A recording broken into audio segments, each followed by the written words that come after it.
The US foreign policy poses threat to the global security. One of the manifesto that the US drafted back in 2000 is called Rebuilding America's Defense. In it is talking about the rogue state in the Middle East and North Africa to do regime change in order for the US to become a global constable. It is a really hard thing to do because we are talking about sovereignty of a nation. Just imagine you're sitting in your home, maybe you're paying rent for it, or you bought or lease, whatever is the situation you're in, and someone comes and kick you out. That doesn't feel good. But the slogan the US uses that wants to have freedom, wants to give people freedom. And that's a problem. They have done the same thing in Vietnam. They killed 3 million Vietnamese and caused human casualty for the US is somewhere between 50 to 55,000 soldiers. That tarnished the US reputation as a global leader. There are other wars that the US in South America has done, which is not really nice.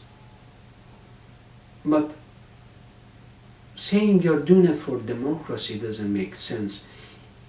And I was reading this book.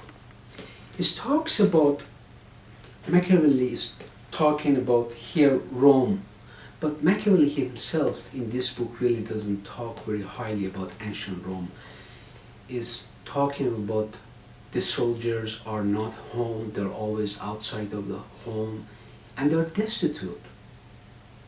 The Rome's army was not the way the Hollywood movie depicts them. They were a very brutal place to be. And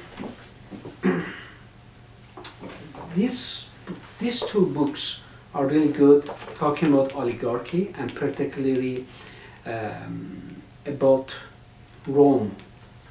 Not in a good light, but in a negative light. This doctor talks, Jeffrey Winters, talks about oligarchy and says the US is an oligarchy, civil oligarchy system. And does US really wants to spread democracy around the world when the US doesn't know what is democracy? More question comes to mind that what to do, like, okay, is democracy inherently corrupt, or we could have another thing? What should we do? It's really confusing. If you are reading Aristotle's politics book, Aristotle says democracy inherently corrupt. It has no use into it, gives a depiction of 9/11, that they are thieves, they are stealing, they are taking people to the war. It's not good. Democracy is not good. That's what Aristotle says. And Robert Dahl, about polyarchy, is coming and talking about the type of democracy is not a good version and we should have polyarchy because democracy responds to the citizens' preference. And we saw that in the last election in Canada between Justin Trudeau, Stephen Harper, and Tom Mulcair. When Tom Mulcair was leader of NDP, saw that he's losing public support, all of a sudden he became very generous, he was giving everything to anybody. That was exactly that political parties are responding to preference of people. Polyarchy is a form of a system that we would like to have that is contributing to people's progress. The other things, the book that I read and I liked it, Democracy and Redistribution.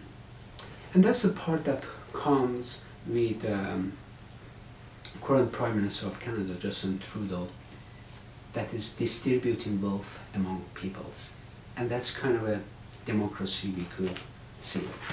But We talked about democracy, but walked away how the US is posing threat to the global security. When first time back, it was back in 1978, Jimmy Carter began to besmirch Mohammad Reza Shah Pahlavi for human rights violation. And really, he destroyed Iran and all those little games that he played with everybody, that taking over the hostages, those were all games that they played. So they would not hand over the F-14 to Iran. Like they had an operation that to rescue the embassy hostages. That was a false. It was totally been orchestra from beginning. These things are pre-planned. What we see. They were not, those Americans were by Iran and Afghanistan border, those soldiers. They were delivering weapons to the Afghan fighters to fight proxy war between Russia and US. It has nothing to do with rescuing hostages. So, in my view, in conclusion, the US needs to stop and playing games, whatever it's doing, because we are exposing to Illuminati and Freemason society, and US politicians are Freemasons. It is really makes that situation very scary, that are we really dealing with decent people, or we are dealing with some cabal or something that we shouldn't be dealing with. If we want to have a global order, we must follow what United Nations says.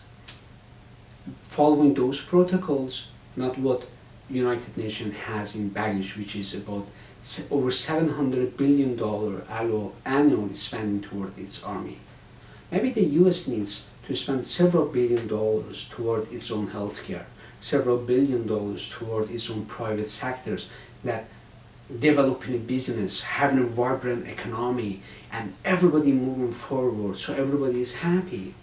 Not what they are doing. And what they are doing is creating anarchy, and we don't want to have that one. Please stop it. Thank you.